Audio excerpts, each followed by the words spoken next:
আজকে আমি তৈরি করব কলাইয়ের ডাল, চিংড়ি মাছ দিয়ে কলাইয়ের ডাল। দেখো কলাইয়ের ডালটাকে আমি এবার একটু ভেজে নেব। আমার হালকা করে ভাজা আছে, আমি আরেকটু হালকা করে ভেজে নেব।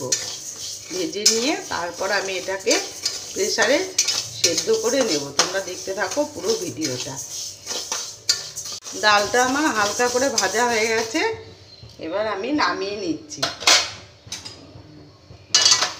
ডালটা এবার আমি সেদ্ধ করে নেব। ডালটাকে ভালো করে ধুয়ে নিয়েছি।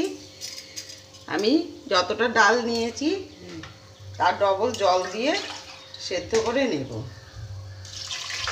জল দিয়ে দিলাম, কয়েকটা চেরা কাঁচা লঙ্কা দিয়ে দিচ্ছি।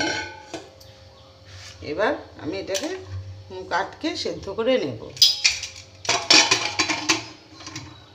ডালটা আমি প্রেসারে সেদ্ধ করে নিয়েছি। এবার পরিমাণ মতন আমি নুন দিয়ে ডালটাকে কাটা দিয়ে নেব।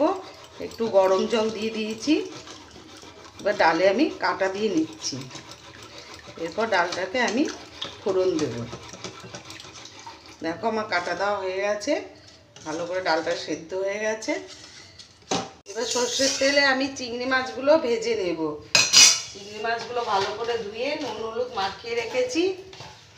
এবার চিংড়ি মাছগুলো আমি ভেজে নিচ্ছি।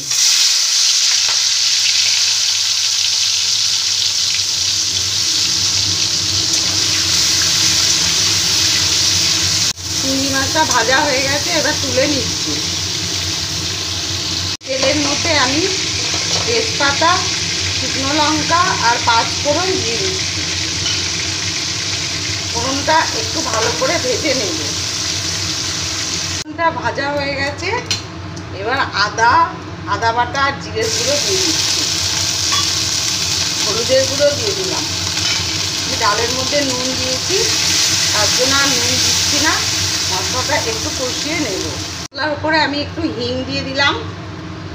বিউলির ডাল, কলাই ডালের মধ্যে একটু হিং দিলে টেস্টটা খুব ভালো হয়। মশলাটা এবার ভালো করে কষানো হয়ে গেছে।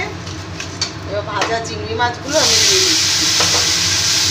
দিয়ে আবার চিংড়ি মাছের সাথে একটু কষিয়ে নেব। চিংড়ি মাছের সাথে মশলাটা কষিয়ে নিয়েছি। এবার আমি ডালটাকে ঢেলে দিচ্ছি। সেদ্ধ করা ডাল কাটা দিয়ে নিয়েছি, এবার ঢেলে দিলাম। ভালো করে ফুটে উঠলে আমার তৈরি হয়ে যাবে কলাই ডাল দিয়ে চিংড়ি মাছ। 1 চামচ চিনি দিয়ে দিচ্ছি। ভালো করে আবার মিশিয়ে নেব। তৈরি হয়ে গেছে আমার চিংড়ি মাছ দিয়ে কলাইয়ের ডাল। রেসিপিটা যদি তোমাদের ভালো লেগে থাকে লাইক কমেন্ট ও শেয়ার করে দিও, আর সাবস্ক্রাইব করে দিও ইউটিউব চ্যানেলটিকে।